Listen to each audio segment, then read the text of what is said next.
You should never use your debit card. At least that's what I would tell you if I worked for the banks.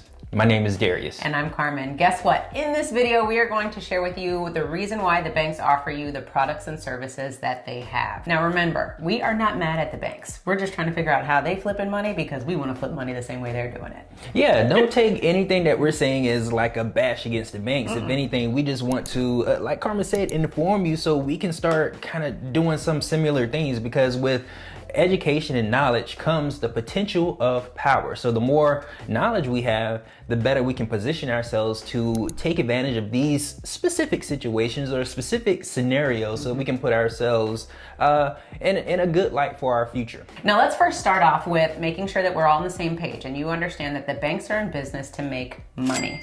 And guess what? They have millions of dollars in their marketing budgets. So they are pretty crafty persuaders when it comes to marketing, so that you understand the benefits of the products and services that they offer you. Now, as a consumer, you also have to look at this in a two-way mirror. You have to figure out, okay, how is the bank gaining from these products and services that they're offering me? And then how does it benefit me? So with that, we want to break down 3 reasons why we think that the bank is persuading you to no longer use your debit card. And in the place of your debit card, just use your credit card. Only use your credit card for every single thing that you purchase, and you will be better off than using your debit card.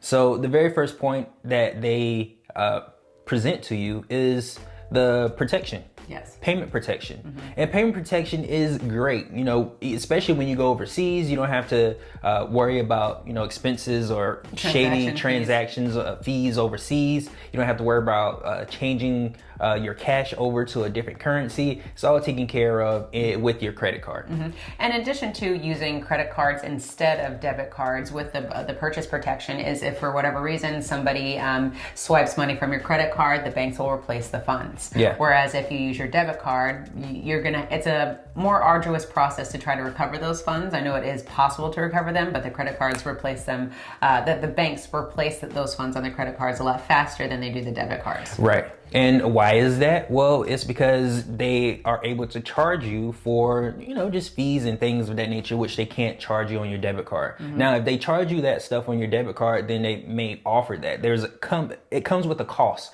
with payment protection. So if you want that payment protection, you have to use your credit card. Yeah. Now, let's go back to the baseline. So the reason why the banks offer credit cards, which is a product and a service that they share with you, is because they can charge you principal and interest. Right, so that's something that I don't feel like we addressed in the beginning of this video, which is the purpose of the credit cards is so that they can give you the money, so that they can charge you interest for having access to these funds. Now, if you are an amazing steward of money and you pay your balances off every single month, congratulations, good for you, right? But we have to think about the average American. The average American isn't doing that. Yeah, the average American has over $6,000 in credit card debt at a 20% interest. Yeah. So we're doing this video because we want to just let you be aware of the potential situation you could be putting yourself in for, no reason, just because you're not disciplined enough to manage your funds. And because of marketing. And because of marketing. Right? Marketing is so persuasive because, it's sexy to use your credit card. It's exciting, everything else that they provide with it. It overshadows why you would use your debit card, why you would save money in the first place. Like you never see marketing videos about using a debit card or a savings account. Why? Because it's not advantageous for the banks, really. Using a credit card is more advantageous for the banks. Again, not hating on them, just making sure that you understand what's going on, because we're not taught this information in school. And we don't want you to be a product of marketing because you're unaware of what's happening around in the background. So like we said, the very first point, purchase protection. Of course, they're going to cover your butts if you use their credit card, because they understand that they're probably going to catch you slipping, and you're going to have to end up paying some interest on this credit card in order to protect the funds. Because when we think about it, if the average American is $6,000 in debt at 20% interest, that is millions, billions, trillions of dollars circling in their accounts that is allowing them to keep making more and more money. Right. Now, the idea for the bank is not to have capital, but to control it. And that gives them the ability to control debt, which means they make more money. Absolutely. Now, but on the contrary, if you are going overseas, you have to put a plan in place so that you can take advantage of the protection, because it is good when you go overseas and you're able to use the credit protection. Where it's a problem is when you start overspending while you're on vacation. When you start getting a balance on your credit card that you weren't planning on getting. That's when it becomes a problem. Yeah, we know for us personally, we very much appreciate the purchase protection because we travel constantly. And so having a credit card on hand is nice because, sometimes when you travel there are things that come up. However, there needs to be a plan in place to make sure that you're not overspending on your vacation, exactly like Darius said. Right. Now, the second point that we want to bring up that the banks offer with credit cards that they don't offer with debit cards is rewards.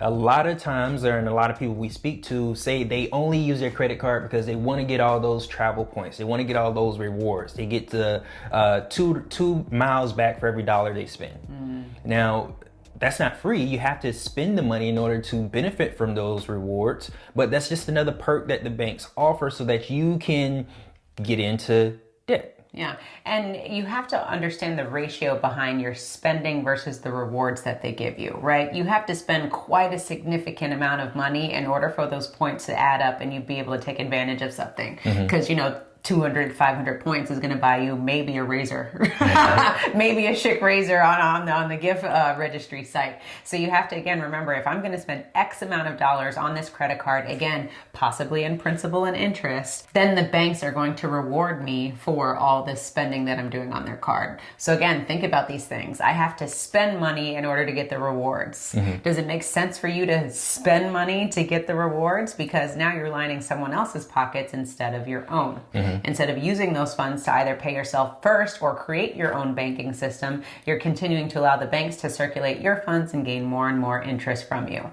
Now, if you want to learn how to create your own banking system, then click on the link below because Darius and I teach our clients how to control their funds, how to own their own debt, so that you can finance your own lifestyle in order to get ahead like the banks do.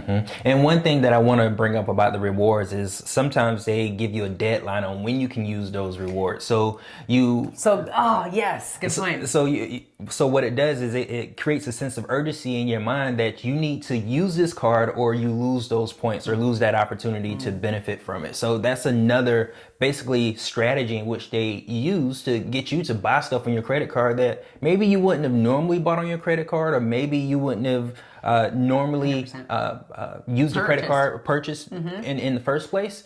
But this is just one of those strategies that they use to get you to use their product. Yeah, because you'll get email promotions, right? Oh, spend $1,000 and we'll give you so much more back in rewards. And it's like, all of a sudden, do I need a jet ski? Do I need this? Do I need that? And you start swiping for no reason just because you're trying to get the points. So remember, a luxury once experienced becomes a necessity. So don't allow that to be you with the fact of using your credit cards, because all of a sudden you are fine spending cash for things, using your debit card and not getting into debt.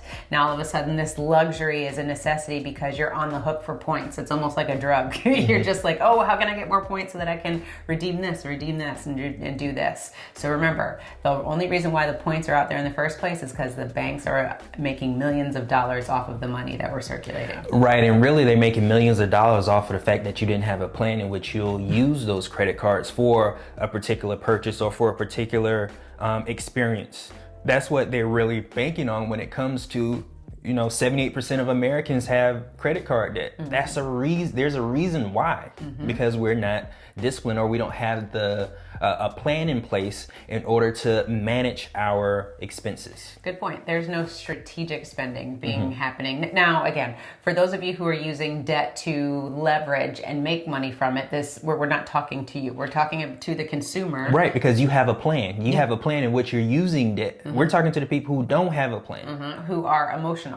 Right, that there's no strategic plan, there's an emotional appeal to this. It's, oh, I want to get the points. It's all about the banks tapping into the marketing of the emotional sentiments that will allow you to hook into these products and make you figure out how you're going to start using these credit cards so you can get points or the protection or this or that. Or even that could be just an excuse for the ones who maybe don't have an emergency fund and something happens. They can say, oh, well, since this happened, I have to use my credit card, and at least the bright side of it is I get the points. Good point. Very good point. So what we again want to make sure that we iterate with this whole scenario is the third point, which is flexibility. So we talked about purchase protection. We talked about the fact that you get rewards, and then flexibility. Of course, who doesn't want flexibility? You can breathe a sigh of relief and not have to pay the entire balance back. You can pay it back in installments or whatever it is, which makes it super convenient for the consumer. So again, for those of you who pay your balances off, that we're not talking to you specifically. We're talking to those who continue to have revolving balances and are paying interest every single month. So the flexibility is an amazing perk. You know, who doesn't want to have flexibility when it comes to their accounts? But in this instance, remember we said you need to look at the well-rounded picture, look at this from two sides. This is benefiting the banks because they're gaining interest on you. Granted, it's a benefit for you too because you have the flexibility as far as whatever the repayment terms are. However, for you, this isn't really a great favor for you because whatever you finance is now more and more and more expensive than if you would have just paid for it with your debit card or cash. Right. Now, there are a variety of different reasons why people use credit cards instead of their debit card. It could be the fact they don't have money inside of their checking account, so they use their credit card. But at the end of the day, it's okay to use your credit card and it's okay to use your debit card. I think there should be some sense of balance, and a plan in place in order to use those credit cards, because without a plan, let's think of it as a fire. It can be a nice little fire, contained fire with, you know, the necessary safety precautions around it, or it could be a fire that doesn't have any safety precautions on a dry day and is windy, and it starts a forest fire. And that's the thing that you want to take into consideration when it comes to using a credit card without a plan. It could get out of hand. It could get out of control to where there's no way of coming back from it. That's the thing that we really want to caution you on when taking on credit cards without the necessary discipline in place ahead of time. That's a good analogy. It could be a forest fire or a contained fire. Now, the other thing you can do marshmallows over the fire and tell stories. You can have fun with it as opposed to, oh my God. Okay, so what I want to talk about in this video, we haven't addressed this, and it's all about credit. All about your credit score. It's all about, you know, showing the banks that you can be good stewards of money and paying it back. It's basically the grade that they give you for using their money.